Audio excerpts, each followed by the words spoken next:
This video is brought to you by Combo Cleaner. Okay, so I hope you know I'm using the word poor ironically. There is no new cheap MacBook by any means. They're all up there, even used, and not all of them are equipped for consistent, intensive workflows. However, this measly $2,000 machine, the base M3 Pro MacBook Pro, is gonna serve you really well if you are doing heavier duty tasks. And in this video, I wanna talk about why. Okay, so first up, the M Pro series chips, M1 Pro, M2 Pro, and now M3 Pro in this model specifically, is really fantastic. It can cover 90% of what I do just fine. I think a big point of having a beefier machine or more powerful machine is so you don't have like hiccups and latency, because that will literally stifle your creative process. The only time that I need extra performance, extra RAM, is when I'm doing really weird experimental 8K stuff. And if you're somebody who's doing stuff like that, or other stuff like 3D CAD or whatever, I think you know who you are, and I think you know what you want, whether it's a even beefier MacBook Pro or a custom-built PC. But if you're doing photo editing, high-resolution stuff, even some 3D CAD work, some design work, whatever, this, even in this base model, this cheap model, is going to be incredible. This is an 11-core processor. This is binned, unfortunately. The more expensive one that you can get pre-configured or sort of at the store is a 12-core. It's not going to make too much of a difference, but my point is, this is going to cover most of what you're going to be doing. A great example of a creator who uses a M Pro series chip in their MacBook is Olier. He makes incredible, minimal type-like videos, love his stuff, and he makes a point of getting a 36 gig M Pro series MacBook Pro, just to tell you, you don't need all the extra performance for the most part. And albeit his workflow, it's fantastic, it's phenomenal, but I would imagine it isn't as experimental or finicky as someone like me, where I do fake ads and stuff, and of course somebody who's doing really crazy 3D rendering and whatever. But I mean, yeah. The point is, you can do most of what you need to do here, and unlike the M3 MacBook Pro, which I reviewed either before this video or after, you can actually run an operation off of this. So, if you want to run a business, this, even in its base stock, cheapest form, is going to serve you really well.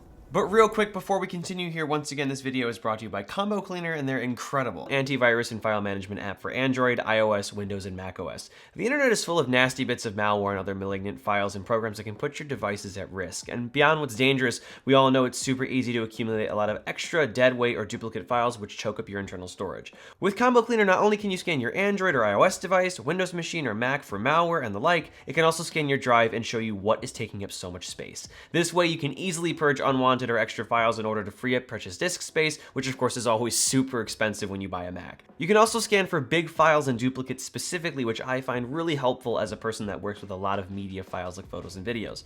From now until the end of February, you can get 80% off Combo Cleaner using my link and code NOAH80, and of course I'll leave links in the video description and in a pinned comment if you're interested in checking Combo Cleaner out. Okay, next up I want to talk about unified memory, and you probably know, controversially, Apple puts 8 gigabytes of memory standard in the M3 MacBook Pro and the MacBook Airs, which seems like very little, and honestly it is, but I mean, it's very efficient, optimized memory, so it's going to be good enough for web surfing and video watching and streaming and some, intensive tasks here and there. But if you're doing that all day, every day, you're going to want to get something like this with 18 gigabytes. So not only do you get that 8 gigabytes standard, sort of, if you think about it mathematically, you get an additional 10 for more intensive projects. And if you understand how RAM works, it's sort of like a desktop closest to you. So instead of having to run over to a filing cabinet and get another file, you can immediately sort of grab something on hand. So the more RAM you have, the more desktop space you have to sort of work with local files that are in your project, whether it's a video project or a photo project or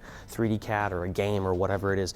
So you get an additional 10 gigabytes of unified memory, which goes a long way, because I think unified memory is worth more than DDR4 and DDR5. I don't know by how much, but again, 1 gigabyte of unified memory is worth more than 1 gigabyte of standard, computer memory. So I digress. The point is, this is a really great amount. You can equip it up to 36 gigabytes if you really want to, but that will run you an additional couple $100. But I think this is more than good enough for most people. Even for me, I would say 85% of the time, this would be perfect for my photo editing projects, my video editing projects, although I do supersede 18 gigs, I'm sure, because of the weird stuff that I do, like 8K and whatever. But for the most part, if you wanted to run an operation off this, for video editing, photo editing, or whatever else you do, I think this will suffice. It's not perfect, and it doesn't offer way a lot of headroom, but it's definitely enough to get work done without, bumping into latency and lag and whatever, which you would absolutely get with an 8 gigabyte model. Another thing worth mentioning is that not only do you get an extra USB-C port with this M3 Pro MacBook Pro, which of course is obviously nice for connectivity, peripherals, you know, attaching a drive, whatever you want to do, you also get better external display support. So with the base M3 MacBook Pros and Airs, you only get one external display up to 6K at 60 Hertz. But with this, you can do up to two 6K panels at 60 Hertz. You can do 8K, you can do 6K and 4K at 240 Hertz over HDMI. Check the website. I'm probably not getting the specification completely correct, but you can attach two displays at a time here, possibly even three, I think, you know, like two over Thunderbolt, one over HDMI, I think if they're all 4K. So a lot better display connectivity options here compared to the base model. So if you're someone who has to work off of at least two monitors, this is obviously the one you're gonna wanna go for. And last up, I know this isn't super important, but you do get better color options with the M3 Pro and MacBook Pros here. This base M3 Pro model, of course, is no exception. You get silver and this space black color, which I think is phenomenal. Space gray needs to be retired. It has been used, it has been loved, but it's been around since 2013 and at least 2016 with the MacBook Pro line. So this is a really nice change. It is a proper dark color, not too dark, not too light.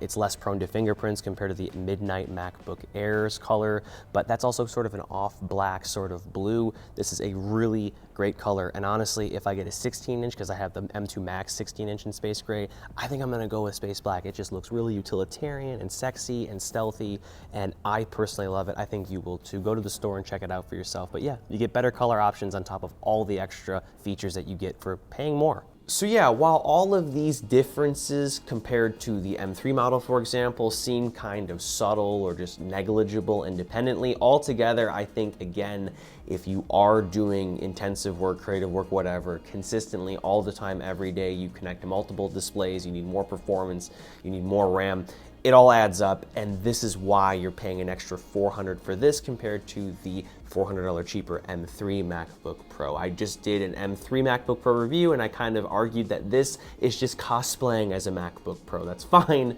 but this really is a MacBook Pro. So keep that in mind. It's worth the extra money, you know, so that's it. Hope you enjoyed this video. Check out my links in the video description. Also check out my SKYLINE wallpaper packs. And as always, I'm Noah, and I will catch you all in the next one.